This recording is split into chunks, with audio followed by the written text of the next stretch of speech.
ఉదయం 7 గంటల నుంచి 7:30 ప్రాంతంలో గోదావరి పరివాహ ప్రాంతము అలాగే సింగరేణి ప్రాంతాల్లో స్వల్పంగా భూమి కంపించింది. కరీంనగర్, హుజరాబాద్, పెద్దపల్లి, రాఘవపూర్ ప్రాంతము అలాగే కరీంనగర్లో ఉన్నటువంటి పలు ప్రాంతాల్లో సైతం స్వల్పంగా భూమి కంపించింది. ప్రస్తుతం మనం కరీంనగర్ విద్యానగర్ ఆర్టీసీ వర్క్షాప్ కాలనీలో ఉన్నాము.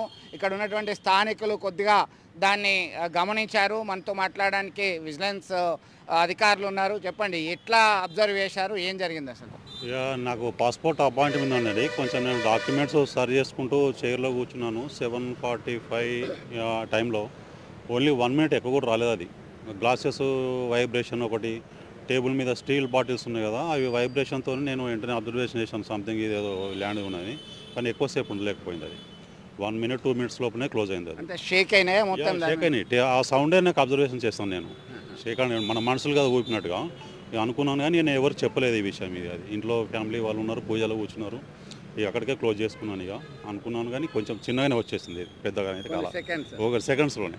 కొన్ని సెకండ్ల పాటే భూమి కంపించినట్టుగా అబ్జర్వేషన్ చేశామంటున్నారు. కొద్దిగా ఆ గ్లాస్ అదంతా కూడా వైబ్రేషన్ అబ్జర్వేషన్ చేశారు. మీరు కూడా అబ్జర్వ్ చేశా అంటున్నారు. అది డ్రెస్సింగ్ టేబుల్ దగ్గర ఉండగా మీకు ఏం జరిగింది అసలు? నేను గ్రౌండ్కి వెళ్దామని రెడీ అయినాను. టీ తాగుతుండే పక్కన కబోర్డ్ గ్లాసులు వైబ్రేషన్ అవుతుండే. ఇది ఏందని గమనించారు. మా మిస్సెస్ భూకంపంలాగా అనిపిస్తుంది అని అంది. కొన్ని సెకండ్ల పాటు ఎక్స్పీరియన్స్ వచ్చేసింది ఆల్రెడీ, వణుకుతుంది, షేక్ అవుతుంది అని చెప్పింది. మొత్తం మీద స్థానికులైతే కొన్ని ప్రాంతాల్లో బయటకు వచ్చారు. ఇళ్ల నుంచి బయటకు వచ్చి భయభ్రాంతులకు గురవుతున్నటువంటి పరిస్థితి అయితే గమనించవచ్చు.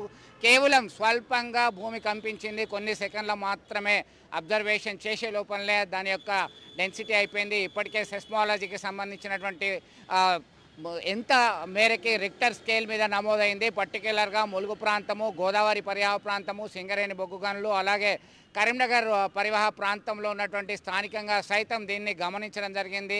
మొత్తం మీద భూకంపం రావడంతో ఒక్కసారిగా ఎలాంటి ప్రమాదం జరగనప్పటికీ కొద్దిగా ఆందోళనకి గురి కావడం సహజమే. ఎందుకంటే 1993 ప్రాంతంలో లాతూర్ భూకంపం కావచ్చు, ఆ తర్వాత గుజరాత్ ప్రాంతంలో భుజ్ భూకంపం కావచ్చు, అనేక ప్రాంతాల్లో భూకంపాల వల్ల తీవ్రమైనటువంటి ఆస్తి నష్టం, ప్రాణ నష్టం, ఇతర ప్రాంతాల్లో జరిగినటువంటి సంఘటనలు అయితే గుర్తు చేసుకుంటున్నటువంటి పరిస్థితిని మనం గమనించవచ్చు. మొత్తం మీద ఇప్పటివరకే అందిన సమాచారం మేరకి ఎలాంటి నష్టం వాటిల్లలేదు. దీంతో కేవలం స్వల్ప సెకండ్ల పాటు మాత్రమే భూకంపం కదిలి వచ్చినట్టుగా అబ్జర్వ్ చేసినటువంటి పరిస్థితిని వాళ్ళ మాటల్లోనే మనం విన్నాం. మొత్తం మీద దీనిపైన సైంటిస్టులు అబ్జర్వేషన్లో ఉన్నాము అని చెప్పి సమాచారం అందిస్తున్నారు.